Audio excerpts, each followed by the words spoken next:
Egg run today, so let's get cracking. As a skill, Pollo Power does not get rally and is designed to be used as a supplement to a normal run rather than your only source of damage. Because of this, you'd think this run would be hard-boiled, but it's actually over easy. And that's it. That's all the egg puns I have without going into desperate replace EX with egg realms. But I hope you enjoyed. Unlike other skills, using this power removes the ability to use other weapons, and even the ability to dodge in exchange for a smaller hitbox, a faster speed, scrambling speed? I guess I had one more. And egg bombs for a few seconds. While it may not be a main hand weapon, all those downsides means that it has to have comparable damage to a main hand to make it worth using. And does it ever? Eggs do critical damage when hitting an enemy, and an increasing amount of damage for consecutive hits. It's a good enough skill that I had to stop taking it when doing normal showcase runs because it was overshadowing the actual weapon. Hey, it's the Sewerskin. I couldn't stay away for more than one episode.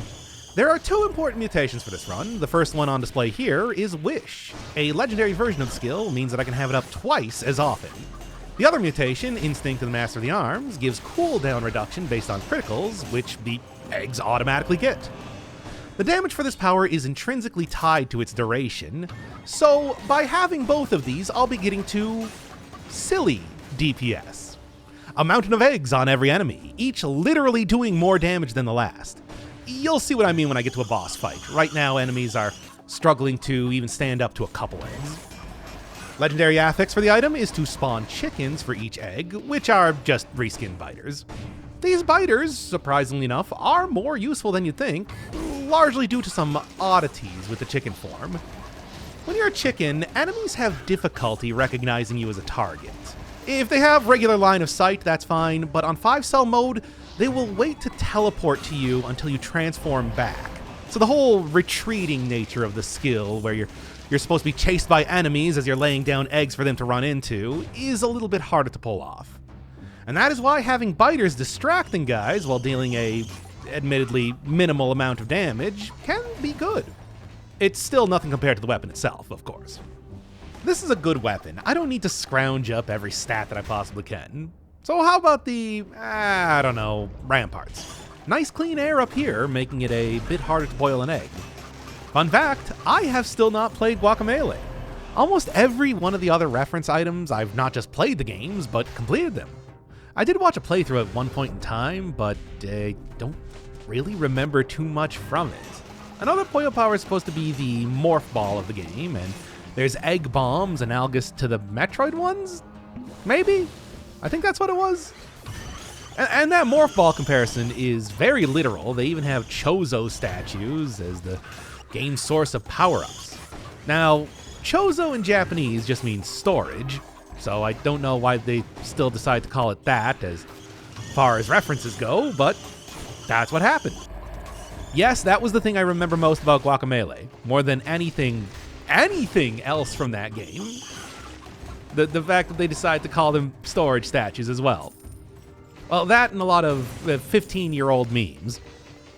The Conjunctivius. That's right, throwing a curveball here, because while the concierge would have been the easier fight, the whole damage field doesn't really matter when this is already a skill entirely based around running away. The Conjunctivius does have its own weaknesses to the chicken in particular. Being able to move around, that speed boost you get as a chicken does mean that you can chase after her a lot easier, and you can easily set up a pile of eggs for her to run into during the dash attack.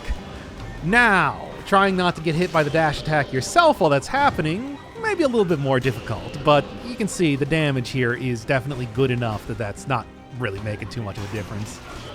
And of course the sweeping tentacles just sweep right into the eggs, also dealing a ton of damage there. Can't roll, need to make sure that my jumps are all pretty good, but overall could be way worse.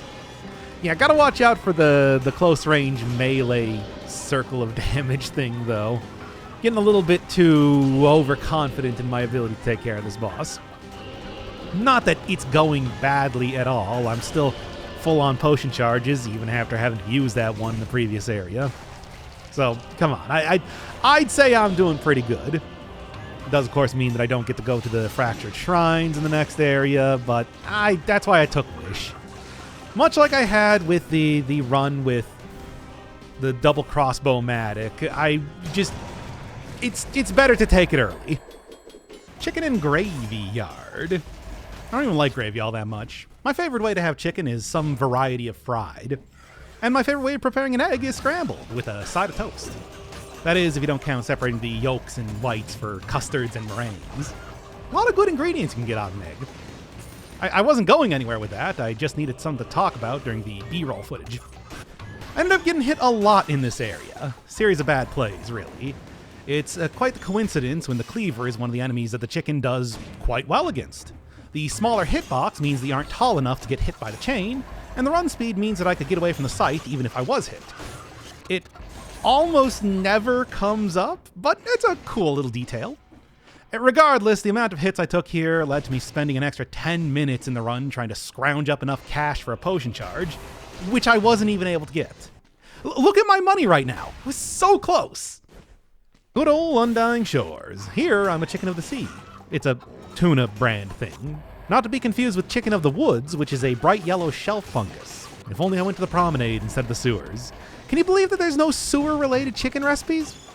I talked before about the oddities that turning into a chicken can have, besides, turning into a chicken. But there used to be one really good use case in this particular biome.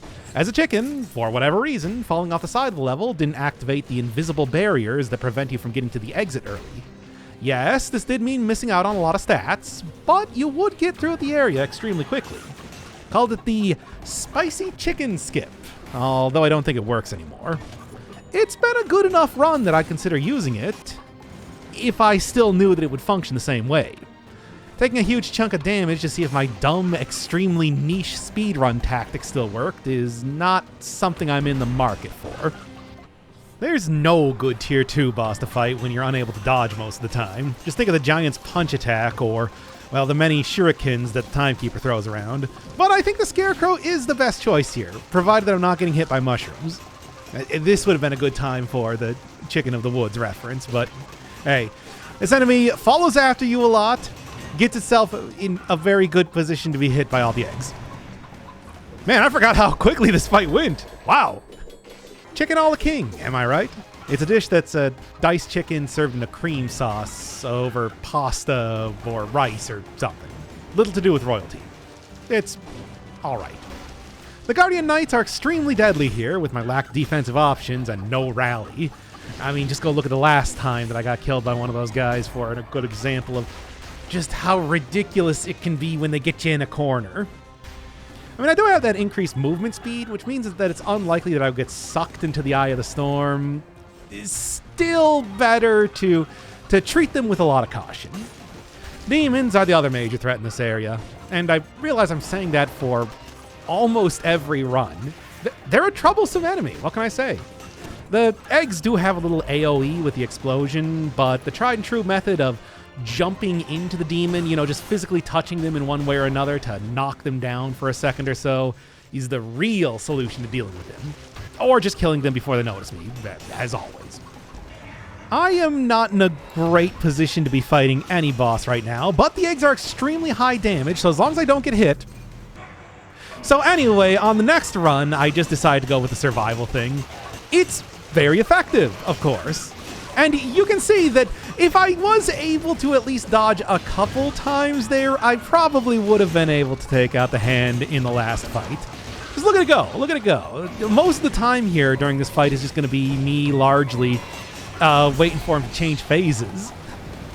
Yeah, I mean, the major thing here, of course, is that it's harder to dodge around if you only have jumping, but even then, Hand of the King might not have much telegraphing during the attacks or anything, but you can still predict what he's going to be doing a lot.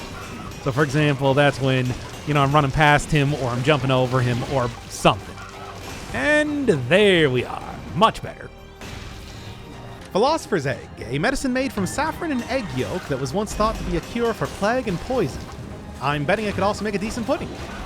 It also is a name for the Philosopher's Stone or a part of the Philosopher's Stone or something, but I think the medicine fits a little bit better in the whole theming that I'm going for. I know I can't keep switching out tactics for survival, but it just works so well. It's not even difficult to do. You just need to take Wish immediately, or go through the first couple areas without attacking anything, which on 5-star mode, not the easiest thing to do, but is certainly possible. And there are other negatives to it as well. Going survival means that I have very little choice in the items that I'm going to be using. Yeah, there is the ability to re-roll affixes, but the increase in cost means that I only have a couple extra chances to get a good synergy going. If I'm using tactics, then I just pick up every single new egg I find to see if it has plus damage on poison, ability to put down poison. Maybe it's got like shield, maybe it's got other wacky affixes that could possibly be there. Not so possible if I'm only able to get the one after the concierge, maybe the one in the fractured shrines, and maybe one from Wish. Oh, I might be lucky and find one just kind of out in the open, but that's not gonna happen.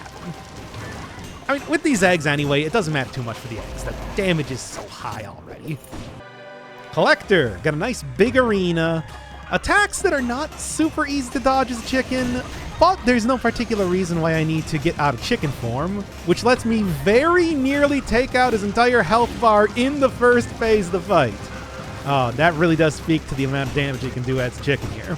And no, you can't actually defeat him in the first phase. He stays at 1 HP until you get the Panacea to fully finish him off. So don't expect to completely skip most of the fight here.